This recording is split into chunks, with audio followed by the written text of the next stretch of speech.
And I learned the incredible lesson.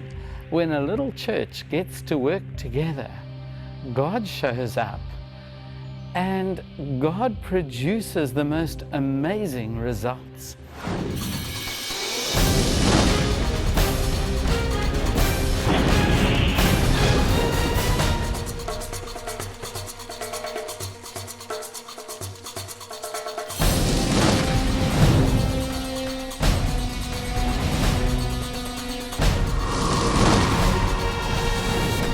I had the wonderful privilege of growing up in a pastor's home, and as you might imagine, going every week to see my father preaching on Sundays and being a pastor, my favorite game to play as I grew up as a child was church. And my brother Tom, who was just a year younger than me, the two of us would conduct church services in our bedroom. We had a bunk bed, and we would climb up to the top bunk, and Tom would be the worship leader, and I would be the preacher. Tom agreed to let me always be the preacher. He said, you can be the preacher if you want. He said, when we go to heaven, they won't need preachers anymore. But he said they'll still need worshipers, and he was looking for a management position when he got to heaven. So he would be the worship leader, and we would invite our mother to come and be the congregation because we knew that she needed a lot of church. And so we would put one chair in our little floor space of our bedroom. We would have our mother seated, and then Tom would begin by making some preliminary announcements and saying, immediately after the service today, we'll be having a potluck ice cream fellowship. We hope that everyone will bring something. And then we would begin singing, and Tom would lead us in singing all the children's songs that we knew. And my mother would sing away with all of her heart and enthusiastically. And then once we had exhausted our musical repertoire, he would say, now our pastor is going to come and deliver God's word to us today.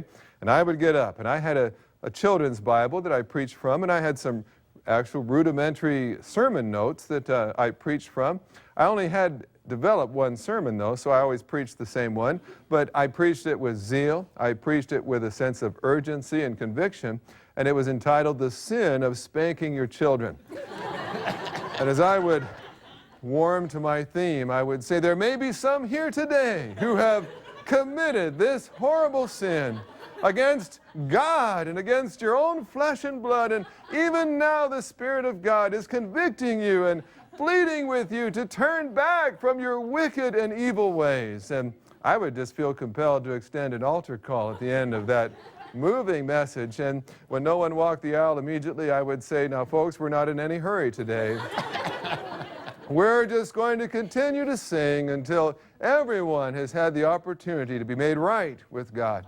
And eventually, to bring closure to that experience, my mother would walk the aisle and rededicate her life, promising God that she would be a better mother in the future. And we would then dismiss the service and go have ice cream. Unfortunately, it never took all that long for our mother to backslide and on our backsides, and we would have to have another service. I remember after a particularly unpleasant week of discipline, my brother coming to me and saying, Richard, these occasional church services just are not producing life change in Mom. I think she needs a whole revival meeting or something. But as children, going through the motions of preaching and making announcements and singing songs, we discovered early on that there's more to church than just that. And it's not just about what happens on Sunday, but the church is a living organism. It's something that God himself has designed and put together in a very unique way, unlike any other grouping of people you'll ever experience. God is the author of the church, and he has placed his Son, Jesus Christ, to be the head of the church, and Jesus himself said that he would take personal responsibility for building his church. This unit you've been studying about the church and how it functions, and I want to just underline for you two very simple truths that we have to continue to remember whenever we think about the church. And the first one is simply this, that God is the one who puts the church together.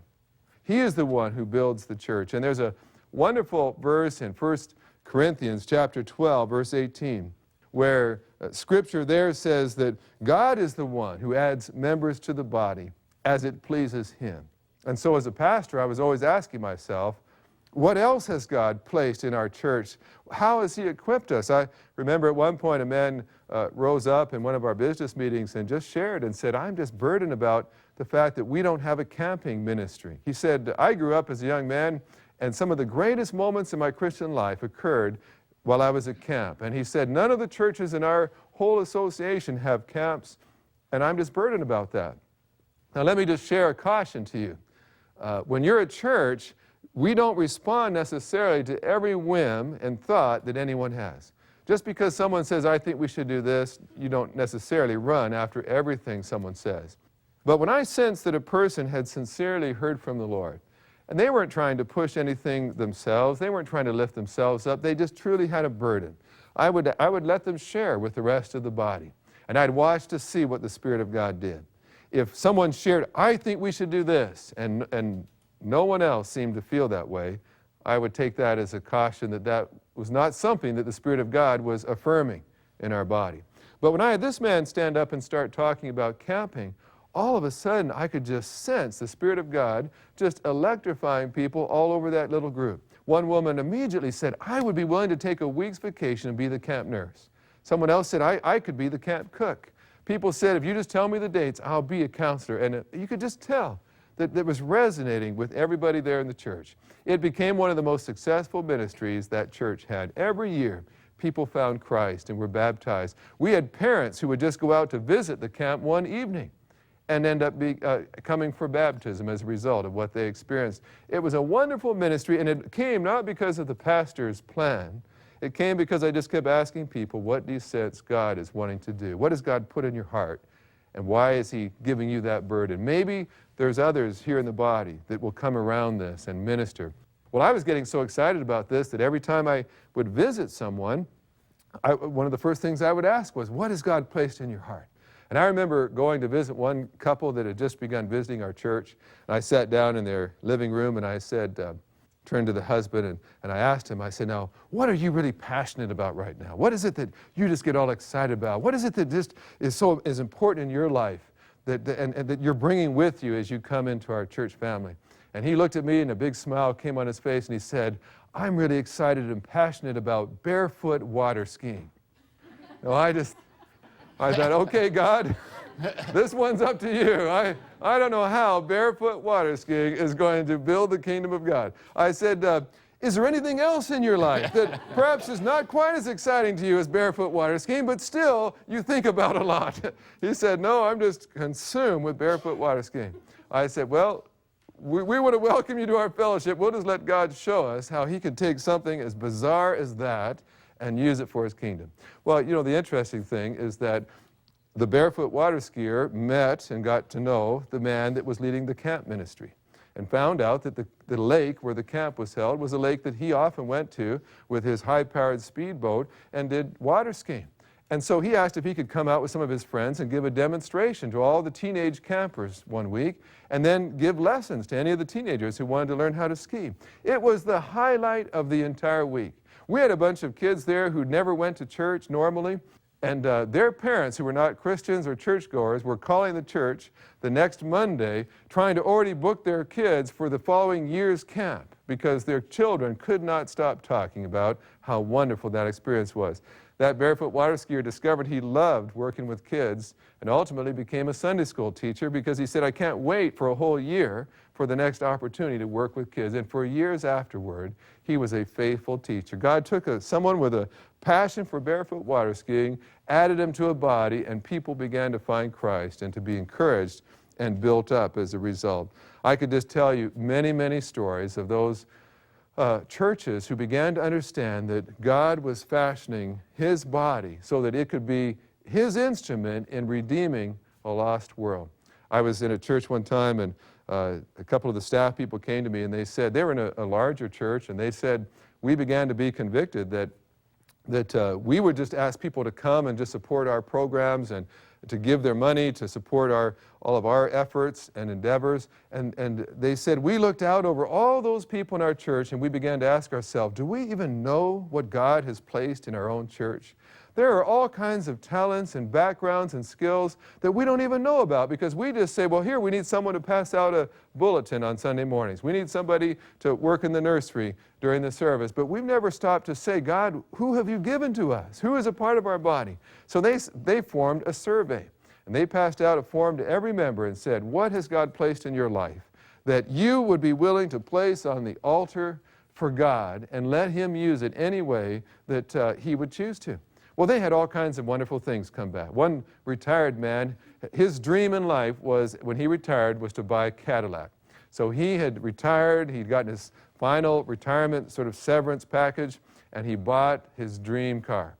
He loved to drive that car, but to be honest, he was feeling a little guilty. Now he's retired, he's just driving around in this nice car. So God convicted him, he needed to put that on the altar. And so he told the church, if there's ever a shut-in that needs to get a ride to a doctor's appointment, maybe there's a single mother, and she can't get to the school to pick her child up, or just let me know, and I'll shuttle them. Well, all of a sudden, the church had a limo service. And this man was just thrilled. He loved to drive his Cadillac, loved to just minister to folks. It appeased a lot of his guilt for having this nice car. But now the church, if someone would call in distress, I'm stuck in the doctor's office, my child's going to be out of school, and I won't be there to pick him up. They'd say, don't worry, we'll get the limo, we'll send it out. And the church had a wonderful service that way. The other people put their guest rooms and cottages at the lake, and various things that God had given them in their hands. They said, if our church can make use of this for the kingdom, we want the church to use that. Well, things were going very well for them until one day these staff people that were telling me this story said it got a little complicated, because we got a form from a widow in our church. And this widow said, I have been praying earnestly about what I could put on the altar for God to use here in my church. And I knew it had to be something of great value to me, something very important to me. And I asked myself, what is it I treasure and value more than anything else in my life? And she finally decided it was her cat. And she said, so I want to put my cat on the altar for God. At first, the staff said, we didn't know what to do with that. What do you do with someone's cat? I mean, what is the church going to do with that? They said, we didn't know. We thought we would better take this seriously. At first, we weren't even sure if maybe she was just joking with us or not, but they said, oh, we can't risk that. So finally, they called a meeting. What else do you do when you don't know what to do? They called a meeting at the church, and they said, if any of you have pets, and you would like to place your pet in God's service here in our church, would you come to this meeting on Sunday night? They had over 40 people show up. There were people that had snakes and birds and fish and dogs and cats and horses. They didn't all bring their pets to the meeting, but they all represented various animals, and they were passionate about those animals. They loved those pets. And as they're all talking, you can just imagine, as everyone's looking around, saying, now, why would God put all these pet lovers together in a room in our church like this? Finally, someone said, you know, every morning when I go to work, I drive right past an orphanage. And when I come home every day, I see all these kids out in the yard, and it just struck me the other day, I bet you none of them have pets. You probably can't have pets there in the orphanage. And no child should grow up without at least having exposure to a pet. He said, I'd be willing just to call those people and see if they'd be willing to let some of us bring our pets over and let those kids play with them. Well, he called, and sure enough, they were delighted. And before long, the church was bringing over all kinds of pets. Those kids would play with them after school. Then they found a children's hospital that was willing for certain pets to come in, and for those kids who were struggling to play with some of those gentle animals. And they even found a hospice where people were placed who were near death, and they'd find these little lap animals, dogs and cats, that would just lie there and be petted and just give that warmth of another living thing there in their lap. And this church developed buttons and T-shirts, and they developed a whole pet ministry. And they said people began to know our church. You're that animal church, aren't you, that has all those animals? And the staff told me it is the greatest single outreach our church has today. And they said it was because a widow in our church offered her cat into God's service. And God used that for His kingdom. Have you ever asked yourself how God is equipping your church? What does He put in your church? He's doing it for a reason. He has a purpose for that. Secondly, just to mention for a moment, not only does God build up His church, but He also makes the body interconnected. In verse 26, Paul wrote, if one member suffers, all the members suffer with it. Or if one member is honored, all the members rejoice with it. The sign that you are a healthy church body is how fast it takes for one person to hurt and another person to feel the pain. If people can hurt in isolation in a church, it means the healthy is not healthy. You know what that's like when you drop something on your toe? How long does it take for your brain to feel the pain? It's instantaneous, isn't it? Because every part of your body is connected. And when one part of the body hurts, the rest hurts. When one part rejoices, the rest rejoices. And Paul was saying, healthy bodies feel the pain one with the other. I'll never forget when I was a college student. I was going to university. I went to an evening service at our church, and I went and sat down and was just waiting for the service to begin. And I was kind of looking around to see who else was coming in, and I noticed over on the far side of the auditorium an elderly widow sitting there. And this woman had lost her husband the previous fall, and she was there in church faithfully as she always was. And all of a sudden, I just sensed the Spirit of God drawing me to think about her for a moment. And it was as if God just said, Mrs. Clark's husband has passed away. It's the springtime now. And I've been listening to lawnmowers going. I've been watching people working their yard. And it was as if God just simply asked me, who do you think is going to take care of Mrs. Clark's yard? Her husband had done all those kinds of things before. She didn't even know where the lawnmower was in her house. I thought to myself, as God was prompting me to consider this, I thought, well, I don't know who's going to take care of her yard. Probably the deacons will check on that. And I just continued to sit there waiting for the service to start. But I felt a compulsion that I should find out who should take care of her yard. I thought to myself, well, God, I can't find out now. The service is about to start, and I have to prepare to worship you. And I almost sense God saying, I can wait. Go find out who's going to take care of her yard. So finally I got up, made my way around to the other side of the auditorium, and I sat down next to Mrs. Clark for a moment. I said, Mrs. Clark, I was just wondering, tonight as I was thinking about you, I said, who's going to do your yard work for you? Who's going to take care of all those things, the tree limbs that have fallen down into the yard? And I'll never forget the look that she gave me. She was a wonderful British lady. And when she lost her husband, she was the kind of person who just absolutely did not want to be a burden to anyone. So she had not told the church, she had not put in any requests. She was not going to be a burden just because she was a widow. She was going to find some way to take care of things, but she didn't know how to do that. And so she had been praying earnestly every day, God, would you help me? I don't know what to do, but I don't want to be a burden to my church. They have so many other important things to do. And all of a sudden, here's this lanky college student saying, God just impressed me. I need to ask you, who's going to take care of your yard? She said, I don't know, but I've been praying for God to send someone. I said, I'll be there on Saturday. I went over there and had to dust off her lawnmower and clean it all out, and there had been branches falling all through the winter and spring all over her yard. It was a huge task, and I cleaned it up and put things away, and as I was mowing the yard just on the last little bit of her side of her house, I saw her come out, and she had a little handful of money. She was not going to be anyone's debtor. She was going to pay me for what I had done. And as I was sort of putting the lawnmower away, she came up with a little handful of money I knew was so precious to her.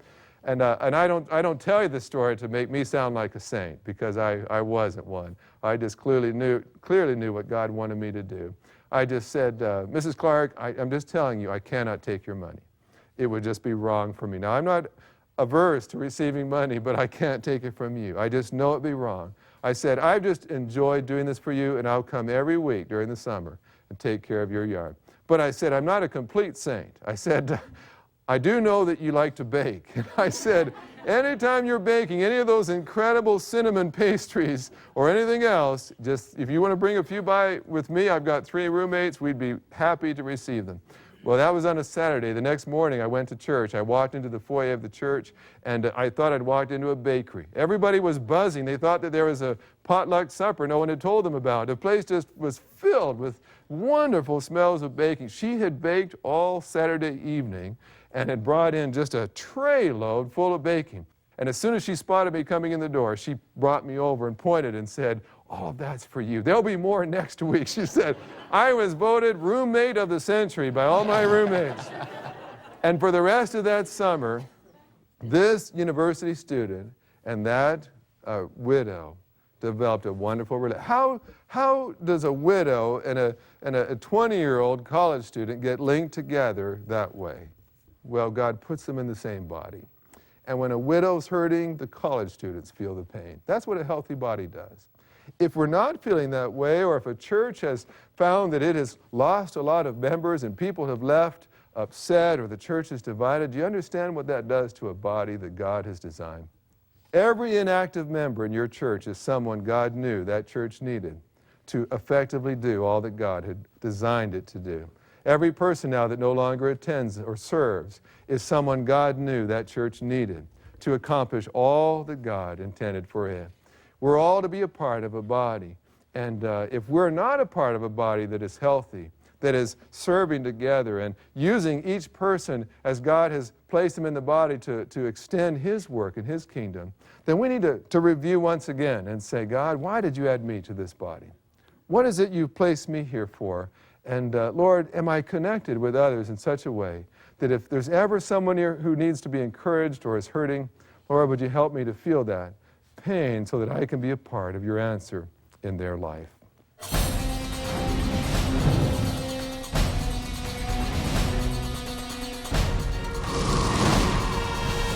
In 1993, we were still a small church, about 150 people worshiping together on a Sunday.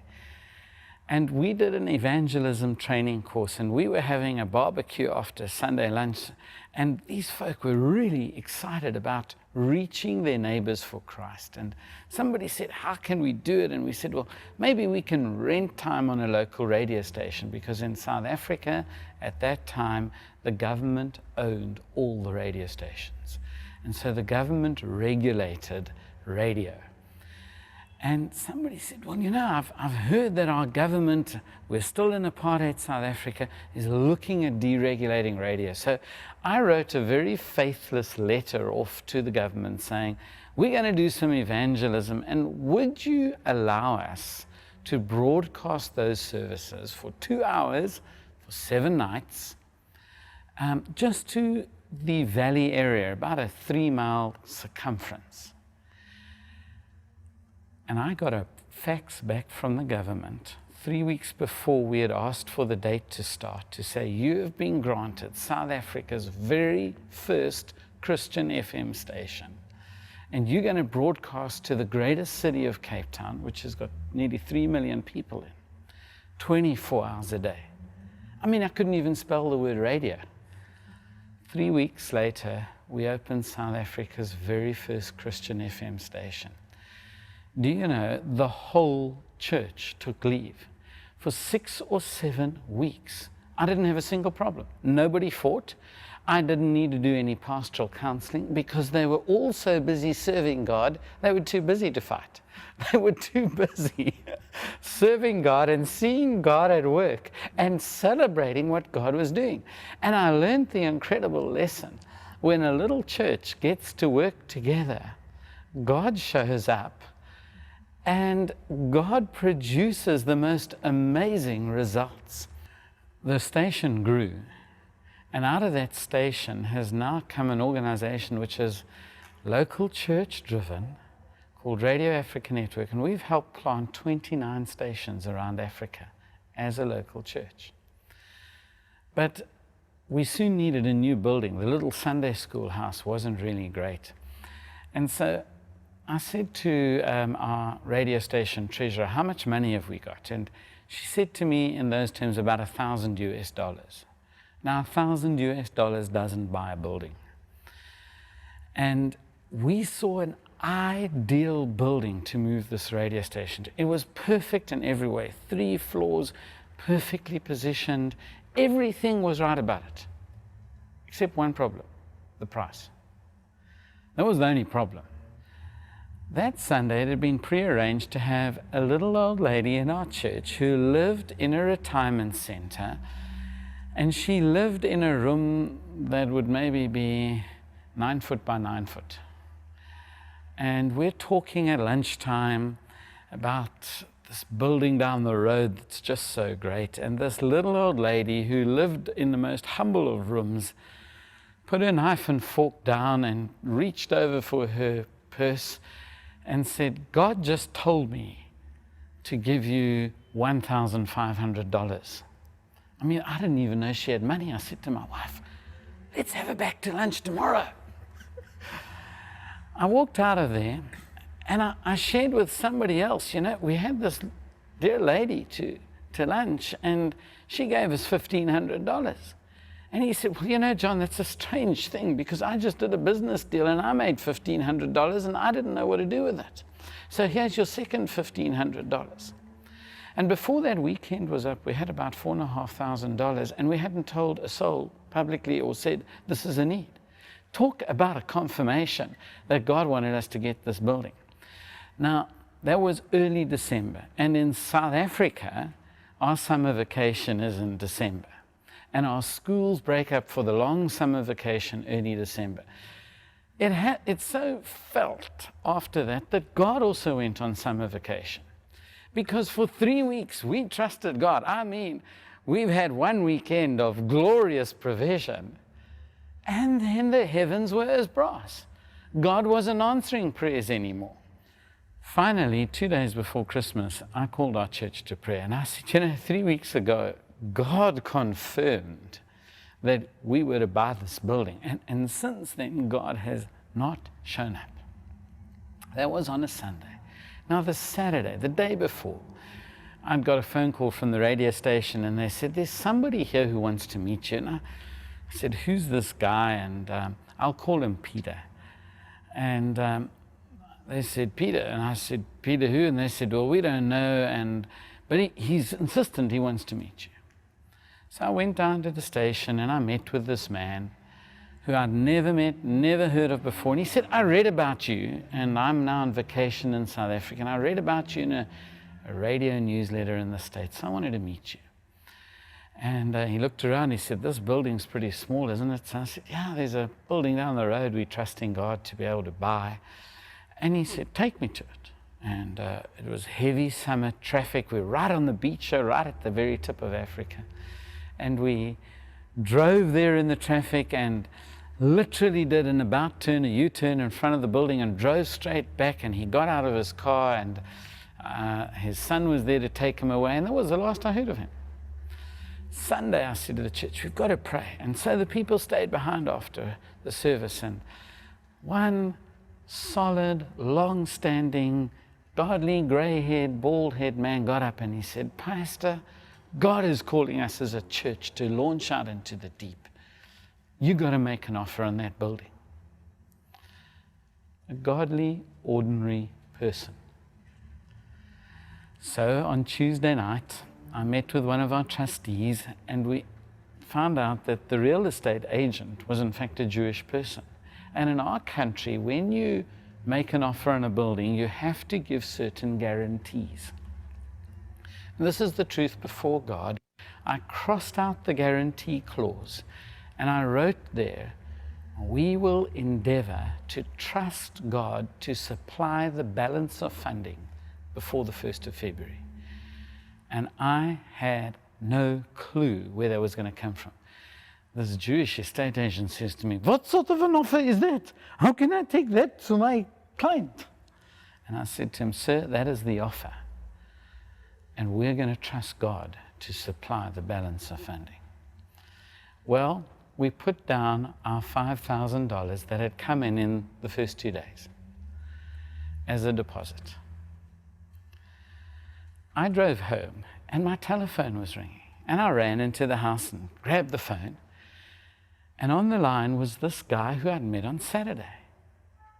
We were needing about $100,000 to buy this building. And he said, John, I've been trying to get hold of you, and I've actually left your country. I'm in another country now.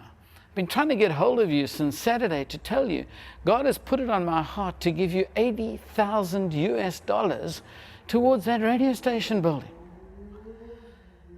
And I said to him, Peter, God had to make me wait. And I had signed for the building. I said, I've signed for it 5 minutes ago. And God tested me. And until I took the launch into the deep and signed the offer, God wasn't going to come through. Within minutes, the offer came through and the money came through. And he said, when do you need the money by? And I said, the 1st of February. And he said, the money will be in the bank on the 1st of February. Well, I went out of there and I told the world, guess what? God has come through. I mean, I phoned the agent. I said, 10 minutes ago, I said to you, God was going to come through. And he has. And he says, oh, great. Can you get me a written guarantee on that? Yeah, look, I'm sure the money will be in the bank. Well, the lawyers start to get involved. I want to confirm all this. So now you tell me that you've got this guy.